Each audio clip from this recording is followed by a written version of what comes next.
First, none of us wants to feel pain, and we're especially protective when it comes to our children. But what if your child couldn't feel any pain?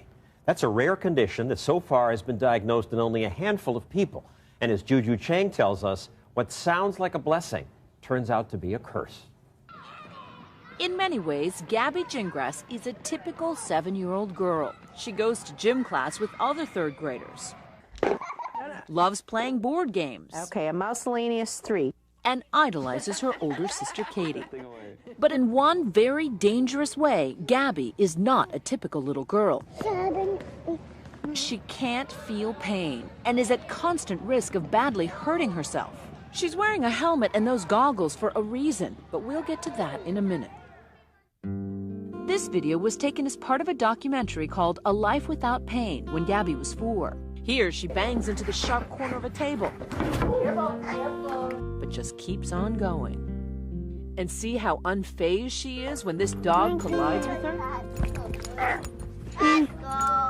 For the first 4 months of her life, Gabby was the perfect little baby. It wasn't until she started teething that her parents, Steve and Trish, noticed some odd behavior. I was massaging Gabby's gums one day, and she bit down on me ungodly hard. And when I pulled my finger out of her mouth, I pulled the tooth out of her mouth. She's just happy playing like nothing happened. It was as if she didn't even feel it. And that was just the beginning. The 4-month-old would teethe on anything. Plastic toys, hardcover books, even her own fingers, until they were bloody. She damaged them so badly, it really looked like raw hamburger. It was that chewed up and mangled. She would also chew on her tongue like it was bubble gum. It was bizarre and frightening. Steve and Trish brought Gabby to doctor after doctor. For months, specialists tested the baby for everything, from metabolic diseases to rare genetic disorders, and ruled out one disease after another. Trish reached the frustration point, and she sat down at the computer and basically spent the whole weekend on the internet, searching and looking, and she found some pictures of kids with fingers that looked like Gabby's, just chewed up and mutilated. So that was the first time we'd heard the term hereditary sensory autonomic neuropathy. HSAN. It's an extremely rare genetic disorder that affects the sensory nerves. In Gabby, the nerve fibers that detect pain and temperature never developed. There is no cure. Imagine their tug of war trying to give Gabby a normal childhood. Careful on the steps. But wanting to protect her. I'm the worst playground mom. I mean, because I'm like, oh, don't climb that high, please. Oh, too fast. You want to hop down? Like most people, you've probably never heard of HSAN. Then again, maybe you saw it featured recently on Grey's Anatomy. There. Can I go now? That didn't even hurt.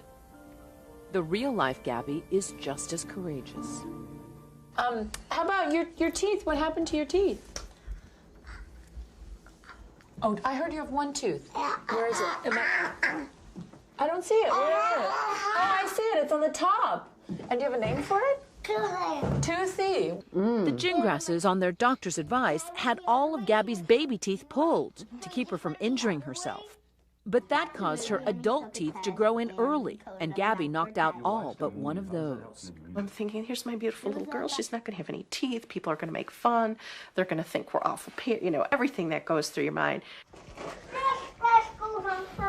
The plan is to have dentures made when she's done growing. But what terrifies Gabby's parents the most is the fear that she could make herself blind. Tell me about how the eye problem started. She had just turned 1. She woke up from a nap, and I thought, oh, there's a little bit of fuzz or fluff in her eye. It wasn't fuzz. There was a real mark on her cornea.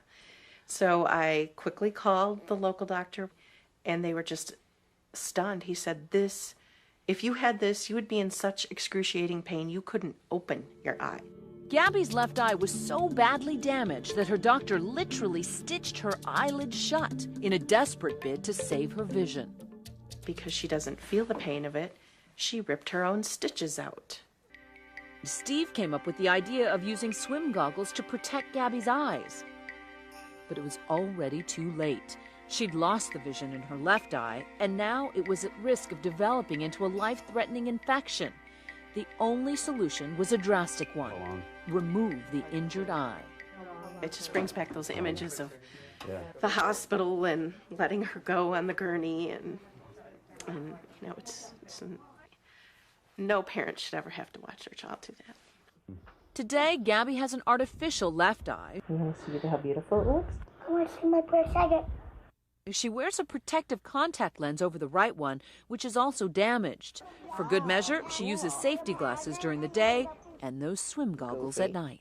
You all set? Yeah. Comfy? Despite all these precautions, Gabby still manages to hurt herself constantly. Careful. Do kids like Gabby reach adulthood? How old does that make you? 6 years old? Wow. Can they have normal lives? Experts aren't even sure.